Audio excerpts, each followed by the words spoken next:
Que ya está con nosotros el doctor Ángel Xolocotzi. Doctor, ¿cómo está? Buenos días. ¿Qué tal? Buenos días, Ricardo. Buenos días, Araceli. Buenos días a todo el público que nos escucha en esta mañana. Pues gracias, gracias. Buen lunes. Iniciamos la semana y con un tema muy interesante, doctor. Pues sí necesitamos que nos expliquen, que nos den sus puntos de vista sobre esta nueva ley general en materia de humanidades, ciencia, tecnología e innovación. Pues que es todo un suceso en el mundo de la investigación, en el mundo universitario y que hay que estarlo charlando sin duda alguna. Sí, sí, sí. La idea de hoy, de hablar sobre esto, pues es parte por el lugar que ocupa la filosofía y, bueno, por supuesto, las humanidades en general en esta ley, porque ya el nombre lo dice, Ley General en materia de humanidades, ciencias, tecnologías e innovación, que se publicó en el Diario Oficial de la Federación el 8 de mayo de este año y que poco a poco se está dando a conocer efectivamente con pues todos los cambios o los aspectos que se han introducido. Pero uno que me llama la atención de manera especial es pues la mención específica de la filosofía en esta ley. Y esto se ocurre en el artículo 11, en la fracción 25, aparece ahí mencionada la filosofía. Voy a leer esa fracción cuando está hablando de las políticas públicas, en ese apartado de políticas públicas y lo que se debe fomentar. Y en ese punto está el desarrollo de la filosofía, las humanidades y las ciencias sociales, incluyendo la bioética y otras disciplinas de carácter inter y transdisciplinario que permitan analizar y evaluar el progreso científico y tecnológico, así como sus consecuencias en las formas de ser y de pensar de los seres humanos y sus entornos naturales y culturales, ¿no?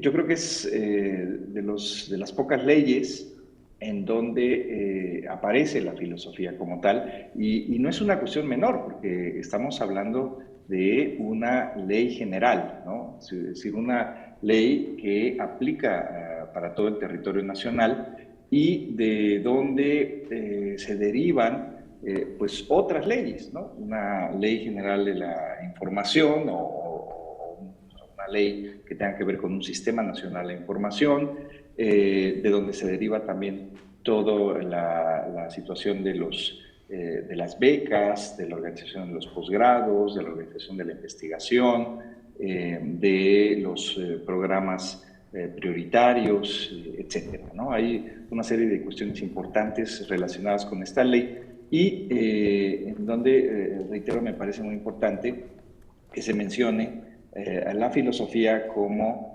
un aspecto central que debe ser considerado. Yo creo que en el fondo lo que señala, podríamos decir, esta ley inicialmente, pues es algo muy aristotélico, ¿no? Porque el punto de partida es el derecho a la ciencia, el derecho a la investigación en humanidades en general, y que remite a algo con lo que inicia la metafísica de Aristóteles, ¿no? Que es la frase quizás que muchos conocemos, Pantos Anthropos tu eidenai oregon tai fysei, escribe Aristóteles. Generalmente se traduce como todos los seres humanos tienen por naturaleza la tendencia a saber o conocer. Ese término eidenai a veces es difícil de traducir, pero todos tenemos la tendencia, la inclinación, el deseo a saber o conocer, ¿no? Y yo creo que lo que está haciendo esta ley de forma inicial pues es plantear precisamente eso ahora en términos legislativos, ¿no? En qué medida este deseo, esta inclinación a saber o conocer puede ser planteado como un derecho humano. Y yo creo que ese es un punto de partida importante, inicial, y de alguna manera también esa tendencia a saber, sabemos, nace precisamente con la propia filosofía en Grecia, ¿no? Entonces, es digamos, un merecimiento el hecho de que se hable de la filosofía en esta ley como algo que puede promover precisamente esa tendencia al saber, ¿no? Oye, y además eso es algo muy, o sea, muy importante como punto de partida. Y creo Así es. que esta ley, esa es la perspectiva que tiene, es decir, ser mucho más incluyente, mucho más con una mirada 360 grados. Y creo que en muchos sentidos es muy positiva la nueva ley. ¿Cuál es tu punto de vista? Sí, yo también lo veo así.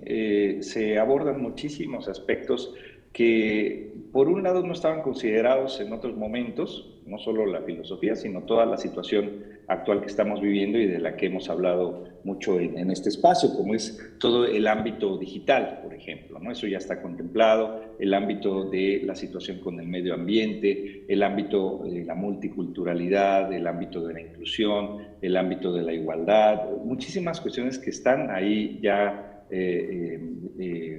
incorporadas, ¿no? Mencionadas, y que, repito, en otros momentos no se hablaba de ello, o en otras situaciones en donde se hacían cosas y no estaban, digamos, incorporadas a una ley, ¿no? Por mencionar una, ahí se señala, por ejemplo, en el artículo 42, una cuestión que nos parecería pues elemental, ¿no? Que si una universidad recibe recursos públicos, estaría obligada a la investigación, ¿no? Tanto la investigación en ciencia básica como en ciencia de frontera. Bueno, esto lo hacían, digamos, de manera no obligada. Muchas universidades, muchos centros, más bien se enfocaban en el ámbito de la docencia y no tanto en la investigación. Ahora ya es una cuestión de ley. Si se reciben recursos públicos, toda universidad tiene que hacer investigación, ¿no? Y eso me parece, por ejemplo, una de las cuestiones que no se dejan al azar, sino es una cuestión ya de obligación. Y en el marco de eso también se intentan regular muchos aspectos de lo que hemos hablado o de lo que hemos escuchado en los meses recientes, y que tiene que ver con las modificaciones en términos de la estructura educativa, de la evaluación de la educación, de la formalización, del control, digamos, de todas esas instancias, y que tiene que ver entonces con esta ley de manera concreta, a partir de lo que se señala ahí como pues la creación de un sistema nacional, ¿no? Un sistema nacional de humanidades, ciencias, tecnologías e innovación, a partir de lo cual se van a regir, como decíamos hace un momento, otras leyes y se van a regular otras instancias. Por ejemplo, también otra cuestión que hacíamos, pero de manera voluntaria, era la divulgación de los resultados que hacemos en la investigación, ¿no? En qué medida se daban a conocer pues, de manera voluntaria. Ahora también está esa insistencia a partir de este Sistema Nacional de Información, en donde el conocimiento, la investigación que se realice con recursos públicos, pues tiene que ser de acceso público, ¿no? Y eso me parece que también es un aspecto central que ya no se deja al azar o ya no se deja a la voluntad, sino ya es una cuestión que está legislada. Entonces a mí me parece que en términos generales sí hay muchos puntos positivos, hay que revisarla con cuidado, ¿no? Yo creo que se está comenzando a hacer eso, pero ya el hecho de que digamos, el punto de partida sea aristotélico y de alguna manera se inserte la filosofía, yo creo que ya es una buena señal.